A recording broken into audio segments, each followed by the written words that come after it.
वक्त की भी अपनी एक जुबान होती है और सुंदरपुर की घड़ियों में वो जुबान अब खामोश हो चुकी थी। पूस की वो रात किसी आम रात जैसी नहीं थी। वो एक बद्दुआ थी जो सदियों पहले किसी ने इस जमीन को दी थी। आसमान से ओस नहीं बल्कि एक जहरीली ठंड बरस रही थी। घना सफेद कोहरा पूरे गांव पर ऐसे लिपटा हुआ था जैसे किसी ने मरे हुए जिस्म पर सफेद कफन उड़ा दिया हो। हवा इतनी भारी थी कि सांस लेने में भी फेफड़ों को मेहनत करनी पड़ रही थी। सन्नाटा इतना गहरा, इतना जानलेवा था कि अगर एक सूखा पत्ता भी पेड़ से टूटकर गिरे तो उसकी आवाज किसी धमाके जैसी लगे। सिर्फ एक ही आवाज थी जो इस खामोशी से बगावत कर रही थी। वो थी दूर कहीं से आते हुए आवारा कुत्तों के रोने की आवाज। वो रोना किसी भूख का नहीं था, वो चेतावनी थी। वो कुछ ऐसा देख रहे थे जो इंसानी आंखों से ओझल था। गांव के बस स्टैंड के पास जो वीरान पड़ा था, एक टीन की छत वाली छोटी सी दुकान थी। दुकान के बाहर एक अलाव जल रहा था। लकड़ियां चटक रही थीं और लपटें हवा के झोंकों से इधर उधर नाच रही थीं। अलाव के चारों तरफ लोग बैठे थे, लेकिन फिर भी उनके हाथ कांप रहे थे। ये कंपकपी ठंड की वजह से कम और खौफ की वजह से ज्यादा थी। काका, क्या आपको लगता है लखा जिंदा होगा? जिंदा? बिरजू बेटा, मौत सिर्फ वो नहीं होती जब सांस रुक जाए। मौत वो भी होती है जब रूह जिस्म छोड़ दे पर जिस्म चलता रहे। लखा कल रात अपनी गाय ढूंढने गया था ना। मैंने कहा था, लखा, अगर तू उस सरहद के पार गया तो वापस सिर्फ तेरा नाम आएगा, तू नहीं। अपशकुन, देखो आग भी चाय नहीं पी रही आज। काका, आपको पता है ना आज क्या है? आज अमावस है। मेरी दादी कहती थी कि जब चांद आसमान से गायब होता है तो सिंगा हवेली की मालकिन, वो नर्तकी चंद्रमुखी, अपनी नींद से जागती है। आज की रात हवा का रुख हवेली से गांव की तरफ होता है। सुना है आज भी वो अपनी टूटी हुई पायल पहनती है। अरे बस करो दीनू भाई, क्यों डरा रहे हो? हम सब जानते हैं वहां क्या होता है, लेकिन वो हवेली अब खंडहर है। वहां कोई नहीं रहता, सिर्फ चमगादड़ और सांप है वहां। सांप? रघु, सांप सिर्फ काटते हैं, जान लेते हैं, लेकिन वो हवेली, वो जान नहीं लेती, वो यादों को पी जाती है। तुम्हें याद नहीं, 10 साल पहले वो इंस्पेक्टर आया था, कहता था मैं भूतों को गिरफ्तार करूंगा। अगली सुबह वो इंस्पेक्टर हवेली के आंगन में बैठकर हवा में सितार बजा रहा था। पागल हो गया था वो। आज भी पागल खाने में दीवारें खुरचता है। तभी एक आवाज ने सबका ध्यान खींचा। दूर से आती हुई किसी गाड़ी के इंजन की आवाज, और फिर एक अजीब सा हॉर्न। कोहरे की दीवार को चीरती हुई 2 पीली हेडलाइट्स उनकी तरफ बढ़ गई। इतनी रात को कौन पागल है जो अमावस की रात सुंदरपुर आ रहा है? वो एक खटारा ऑटो रिक्शा था जो शहर के रेलवे स्टेशन से आ रहा था। रास्ता उबड़ खाबड़ था और हर गड्ढे पर ऑटो ऐसे उछलता था जैसे उसके पुर्जे बिखर जाएंगे। ऑटो के अंदर 2 नौजवान बैठे थे, विक्रम और सुमित। दोनों की उम्र करीब 28-30 साल रही होगी। शहर के महंगे कपड़े पहने थे जो इस देहाती माहौल में अजीब लग रहे थे। विक्रम खिड़की से बाहर देख रहा था। बाहर सिवाय अंधेरे और कोहरे के कुछ नहीं था।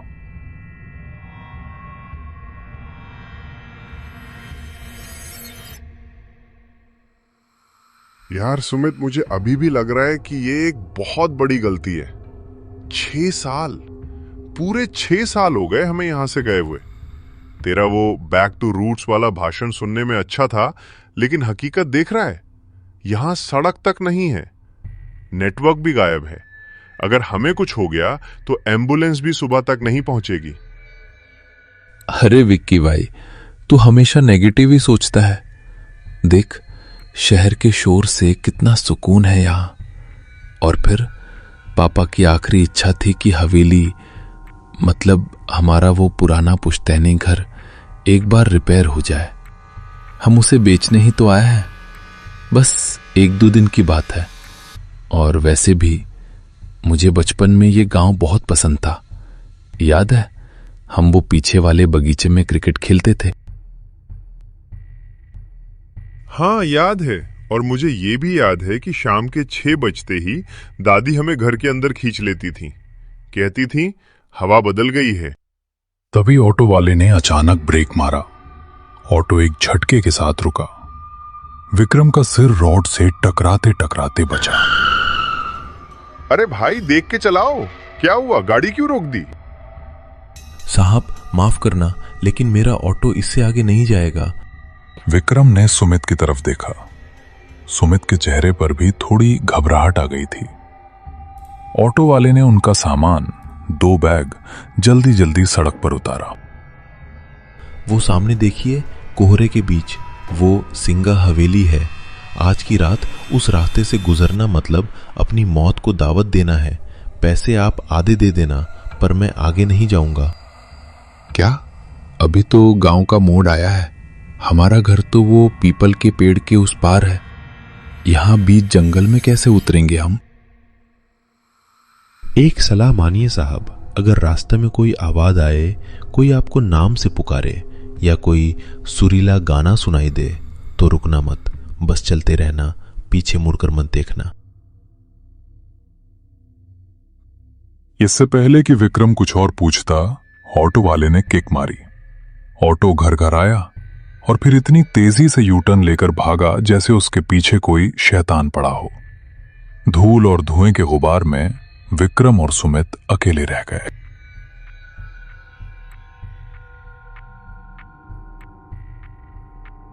अब सिर्फ उनके कदमों की आवाज थी। दोनों दोस्त अपने अपने बैग टांगे आगे बढ़ रहे थे। कोहरा इतना घना था कि हवा में एक अजीब सी गंध थी, जैसे पुराने बंद कमरे की बासी हवा और रात की रानी के फूलों की बहुत तेज नशीली महक। वो ऑटो वाला कुछ ज्यादा ही ड्रामा कर रहा था ना? वैसे तुझे वो बचपन की कहानी याद है जो काका सुनाते थे, कि उस हवेली में एक तवायफ रहती थी, चंद्रमुखी, जो अपने प्रेमी के इंतजार में गाते गाते मर गई। सुमित चुप रहे, तुझे पता है ना मुझे इन सब बातों से नफरत है। कहानियां सिर्फ बच्चों को डराने के लिए होती हैं ताकि वो जल्दी सो जाएं। अचानक हवा रुकी, पेड़ों के पत्ते हिलना बंद हो गए। सन्नाटा इतना गहरा हो गया कि उनके कानों में सीटी बजने लगी।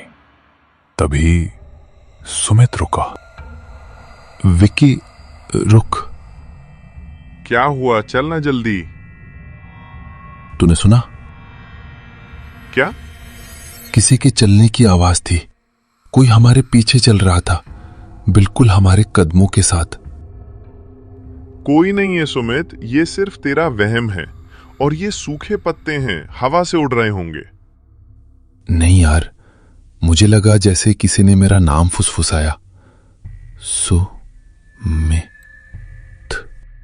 बस अब एक शब्द और नहीं। तूने हॉरर फिल्में ज्यादा देख ली हैं। देख, सामने गेट दिख रहा है, हम घर पहुंच गए। सामने अंधेरे में लिपटा हुआ उनका पुश्तैनी घर खड़ा था। यह घर कभी आलीशान रहा होगा, लेकिन आज ये किसी बूढ़े बीमार जानवर जैसा लग रहा था।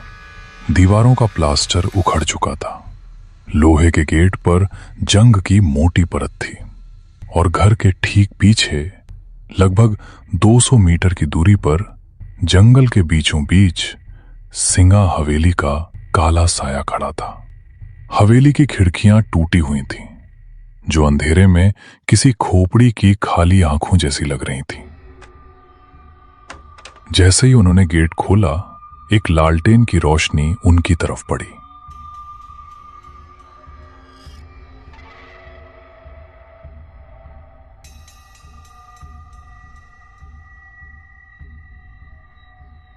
सामने उनका पुश्तैनी घर अंधेरे में किसी सोए हुए दैत्य की तरह खड़ा था। बरामदे में एक लालटेन टंगी थी जिसकी लौ हवा से जूझ रही थी। उसकी मध्यम रोशनी में एक साया हिला। कौन कौन है वहां? मेरे पास लाठी है, चले जाओ यहां से। काका शांत हो जाइए, मैं हूं विक्रम और ये सुमित है। छोटी मालिक, विक्रम बेटा, हे भगवान। हरिया काका, जो विक्रम को बचपन में अपने कंधों पर घुमाया करते थे, आज उन्हें पहचान नहीं पाए। उनकी उम्र 60 के पार थी, लेकिन आज रात वो 80 साल के लग रहे थे। चेहरे पर झुर्रियां गहरी थीं और आंखों में ऐसा डर था जो सिर्फ मौत को करीब से देखने पर आता है। तुम लोग इतनी रात को? मैंने खत में साफ साफ लिखा था, सूरज ढलने से पहले आ जाना। तुम लोगों को अंदाजा भी है कि तुम किस वक्त इस घर की दहलीज पर खड़े हो? अरे काका रिलैक्स कीजिए, ट्रेन लेट थी, फिर ऑटो वाले ने नखरे किए, अब हम आ गए हैं ना। चलिए अंदर चलिए, बाहर बहुत ठंड है। ठंड नहीं है सुमित, ये उसकी सांसें हैं। जल्दी जल्दी अंदर चलो और खबरदार पीछे मुड़कर मत देखना, चाहे कोई भी आवाज आए।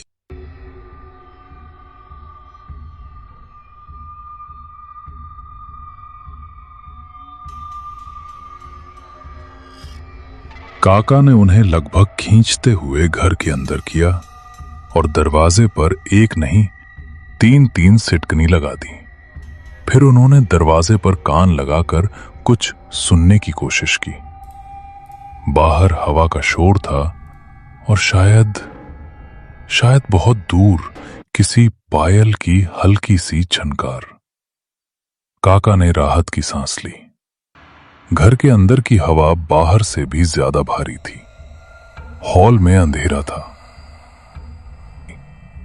फर्नीचर पर सफेद चादरें ढकी थीं, जो धूल की वजह से भूरी हो चुकी थी।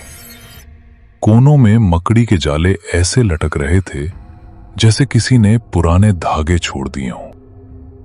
उफ, काका, यहां तो सांस लेना भी मुश्किल है। आपने सफाई नहीं करवाई? मालिक, मैं दिन के उजाले में ही आता हूं। इस घर में रात गुजारने की हिम्मत अब मुझ में नहीं रही। क्यों काका? ये घर तो हमें बचपन में बहुत पसंद था। याद है विक्की, हम छुपम छुपाई खेलते थे। काका, वो हमारा पीछे वाला कमरा, ब्लू रूम, वो तैयार है ना? हम वहीं सोएंगे। वहां से पूरा जंगल और हवेली दिखती है। नहीं, खबरदार जो उस तरफ कदम भी बढ़ाया। वो कमरा अब वो कमरा नहीं रहा, वो रास्ता बन चुका है। मैंने उस कमरे के दरवाजे पर ताला जड़ दिया है। काका, आप होश में तो हैं? वो सिर्फ एक कमरा है। उसकी खिड़की से व्यू अच्छा आता है, इसलिए सुमित वहां जाना चाहता है। खिड़की दोनों तरफ से खुलती है बेटा, तुम बाहर का नजारा देखोगे। लेकिन अगर उसने तुम्हें देख लिया तो क्या होगा? पिछले महीने रामू का जवान बेटा सिर्फ कौतूहल में उस खिड़की के पास खड़ा था। उसने वो धुन सुन ली। अगले दिन उसकी लाश उसी कमरे में मिली। उसका मुंह खुला हुआ था और उसकी आंखों में सफेद पत्थर जैसी चमक थी। काका की बात सुनकर हॉल में एक भारी खामोशी छा गई। सुमित की नजर अनजाने में हॉल के उस कोने में चली गई जहां अंधेरे में वो वर्जित दरवाजे पर एक बड़ा जंग लगा ताला लटका हुआ था। क्या इस घर में कोई बिल्ली है? मुझे लगा जैसे किसी के नाखूनों से लकड़ी खुरचने की आवाज आ रही है उस बंद कमरे की तरफ से। विक्रम, तूने काका की बातें दिल पे ले ली हैं। ये पुराना घर है, लकड़ियां चटकती हैं, चूहे होंगे। खाना खा और सो जा। सुबह होते ही हम इंजीनियर को बुलाकर काम शुरू करेंगे और शाम तक वापस शहर निकल जाएंगे। हाँ बेटा, सो जाओ। मैंने तुम दोनों का बिस्तर यहीं हॉल में लगाया है। मैं बरामदे वाले कमरे में सोऊंगा। और सुनो, अगर रात को प्यास लगे तो मटका यहीं पास में रखा है। उस तरफ मत जाना। चाहे कोई रोए चाहे कोई गाए, हिलना मत। विक्रम, सुमित प्लीज सो जा, अब सुबह बात करेंगे।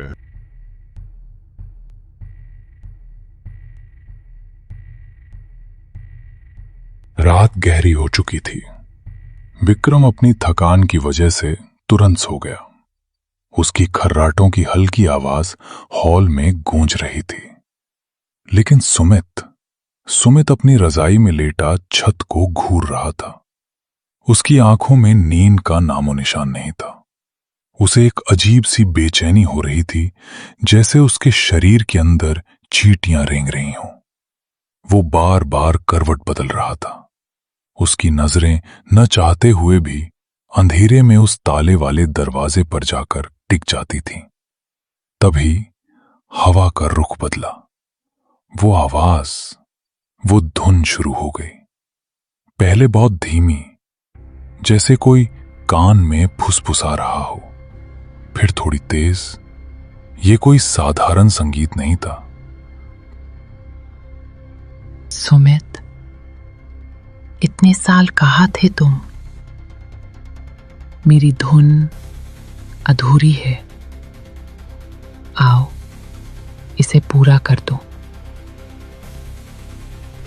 नहीं, ये वहम है।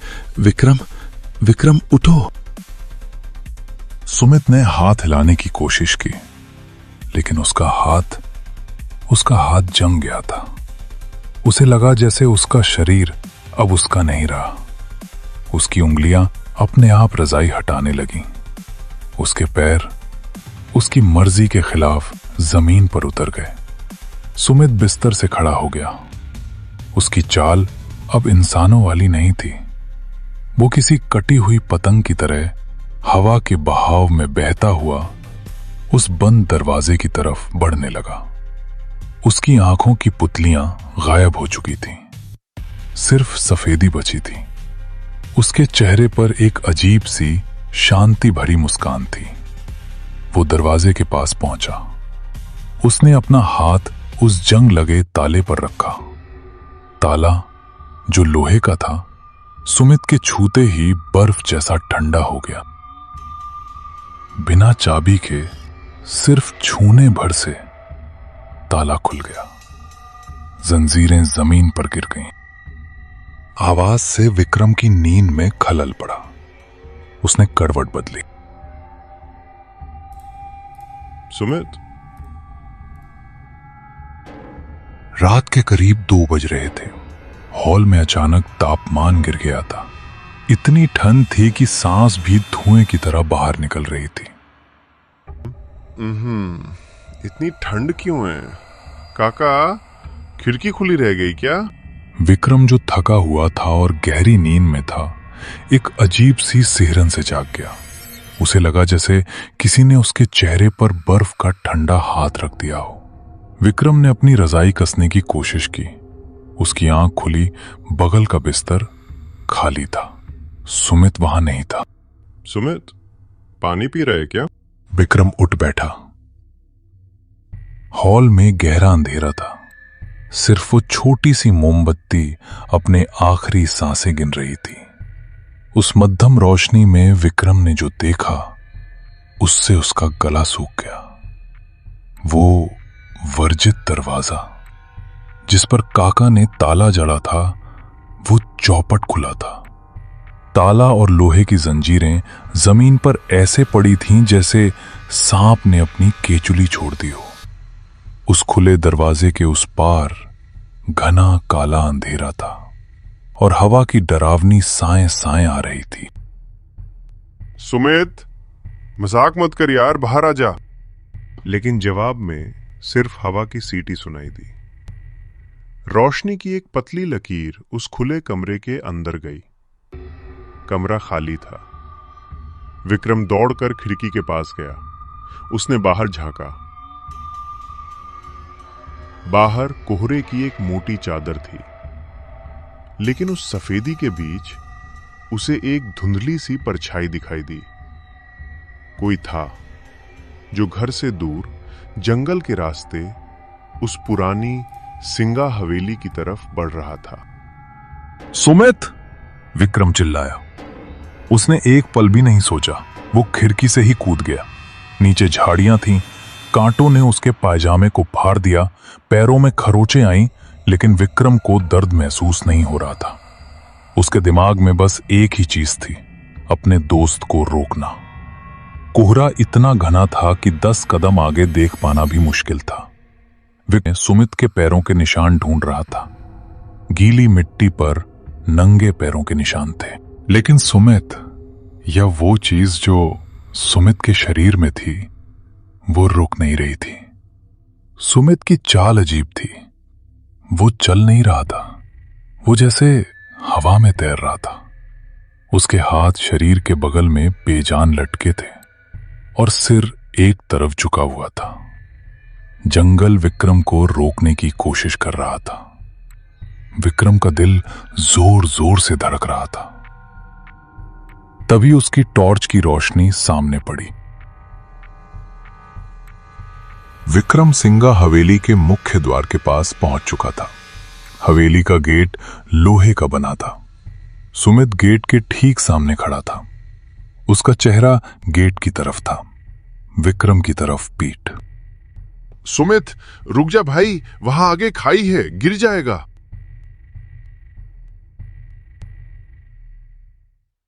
पागल हो गया है क्या? मैंने कितनी आवाजें दी, सुनता क्यों नहीं? आ गए तुम? इतनी देर क्यों कर दी? महफिल सज चुकी है, बस साज की कमी है। सुमित, ये कैसी आवाज है? चल घर चल, काका ठीक कह रहे थे, यहां कुछ गड़बड़ है। घर? ये हवेली ही अब मेरा घर है। वो मुझे बुला रही है। मेरी उंगलियां वो सितार बजाने के लिए तड़प रही हैं। बकवास बंद कर, तुझे डॉक्टर की जरूरत है। सुमित ने एक झटके में विक्रम को ऐसे फेंक दिया जैसे वो कोई कागज का टुकड़ा हो। विक्रम 10 फीट दूर जा गिरा। विक्रम ने देखा कि हवेली का वो भारी भरकम जंग लगा गेट अपने आप खुलने लगा। मेरा इंतजार खत्म हुआ। सुमित ने हवेली के अंदर कदम रखा। अंधेरे ने उसे निगल लिया। विक्रम गेट की तरफ दौड़ा, लेकिन जैसे ही विक्रम गेट के पास पहुंचा, गेट एक तेज धमाके के साथ उसके मुंह पर बंद हो गया।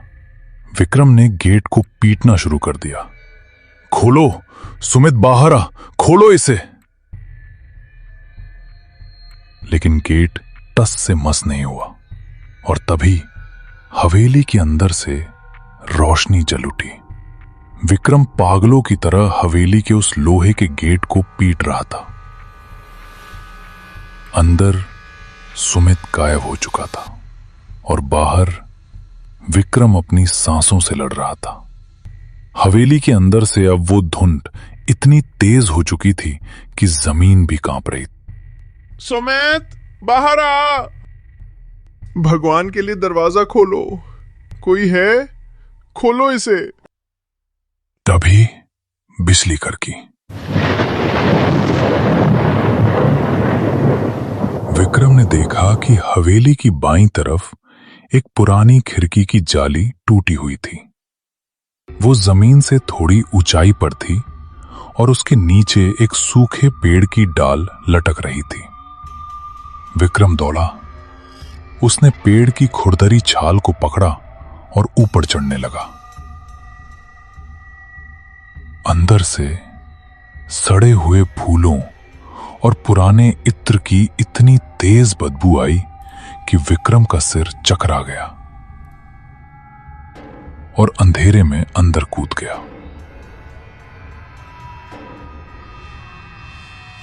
विक्रम अब हवेली के अंदर था। बाहर की ठंड यहां गायब थी। यहां एक अजीब सी चिपचिपी गर्मी थी। दीवारों पर बड़े बड़े तैल चित्र टंगे थे, लेकिन उन चित्रों के चेहरे खुरच दिए हुए थे। विक्रम रोशनी की तरफ बढ़ा जो मुख्य हॉल से आ रही थी। जैसे ही वो हॉल के दरवाजे पर पहुंचा, उसके पैरों तले जमीन खिसक गई। फर्श पर बेशकीमती कश्मीरी कालीन बिछा था और वहां महफिल सजी थी। हॉल के किनारों पर लोग बैठे थे। वो बिल्कुल शांत थे। उनमें से एक को विक्रम ने पहचान लिया। वो रघु था, गांव का वो लड़का जो पिछले हफ्ते गायब हुआ था। रघु, तुम यहां हो? चलो भागो यहां से। रघु का चेहरा इंसान का नहीं था। उसकी त्वचा स्लेटी रंग की हो चुकी थी। उसकी आंखें पथरा गई थीं। वो पत्थर की मूर्ति बन चुका था। विक्रम दौड़कर रघु के पास गया। विक्रम ने पीछे देखा। बाकी लोग भी, सब के सब पत्थर बन चुके थे। ये वो बदकिस्मत लोग थे जिन्होंने वो धुन सुनी थी। हवेली ने उन्हें मारा नहीं था, उन्हें अपना दर्शक बना लिया था, हमेशा के लिए। तभी विक्रम की नजर हॉल के बीचों बीच गई। वहां हवा में जमीन से 5 फीट ऊपर एक लाल रंग का सितार तैर रहा था। उस सितार के तार अपने आप हिल रहे थे। कोई अदृश्य उंगलियां उसे बजा रही थी और उस सितार के ठीक नीचे सुमित खड़ा था। सुमित का शरीर हवा में थोड़ा ऊपर उठ रहा था। उसका हाथ धीरे धीरे उस सितार की तरफ बढ़ रहा था। जैसे ही वो उसे छुएगा, उसका भी वही हाल होगा जो रघु का हुआ। कितनी सुंदर है ये। मेरे हाथ इसे छूना चाहते हैं। सुमित, नहीं, पीछे हट। वो साज नहीं, वो मौत है। विक्रम सुमित की तरफ दौड़ा, लेकिन जैसे ही उसने हॉल के बीच वाले हिस्से में कदम रखा, एक अदृश्य दीवार ने उसे टक्कर मारी। विक्रम गिर पड़ा। हवा में एक गूंजती हुई क्रोधित औरत की आवाज आई। खामोश। मेरी महफिल में शोर मचाने की जरूरत कैसे हुई? ये मेरा नया साजिंदा है। बरसों पहले उन्होंने मेरे हाथ काट दिए थे ताकि मैं बजा न सकूं। कहा था, तेरी कला सिर्फ हमारे लिए है। जब उन्होंने मुझे मारा तो मैंने कसम खाई थी, अब मैं खुद नहीं बजाती, मैं दूसरों के हाथों से बजाती हूं।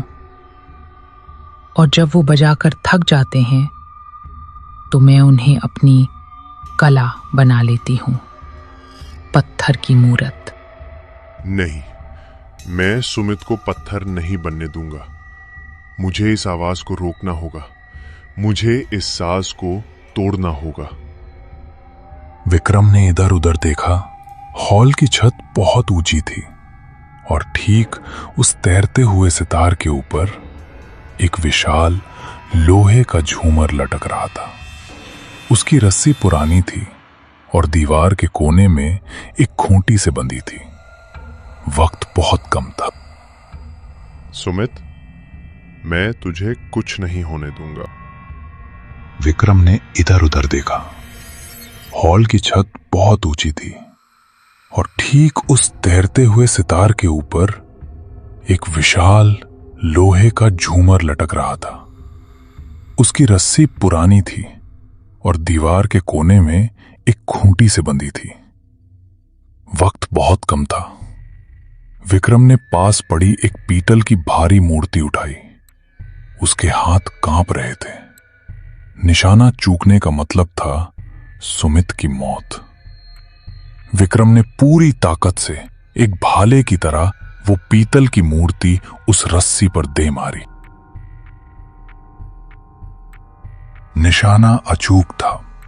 बरसों पुरानी वो रस्सी टूट गई।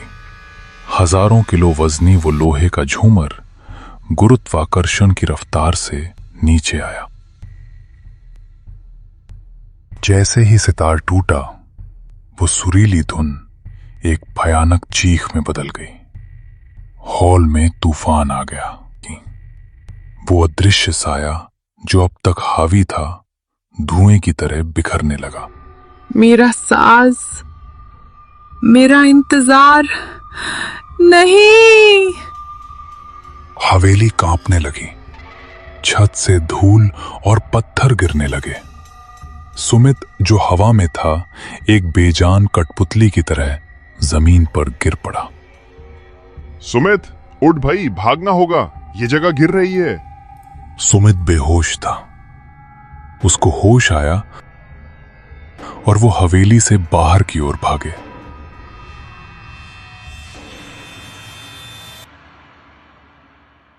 जैसे ही वो बाहर आए, धूल का एक विशाल गुबार उठा और फिर सब कुछ शांत हो गया।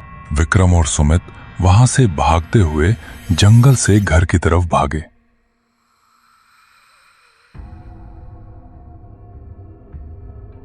लेकिन वो अब बहुत डर में, जिसकी वजह से वो कुछ समझ नहीं पाया और वहीं बैठ गया। और उन्हें पता नहीं चला सुबह हो गई। विक्की, हम कहाँ हैं?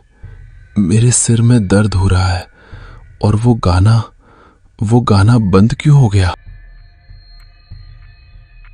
गाना खत्म हो गया भाई। साज टूट गया, महफिल उठ गई।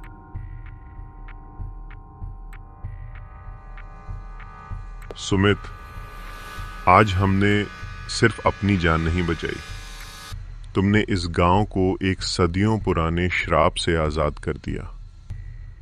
शायद उन्हें भी मुक्ति मिल गई। गांव में आज भी वो कहानी सुनाई जाती है।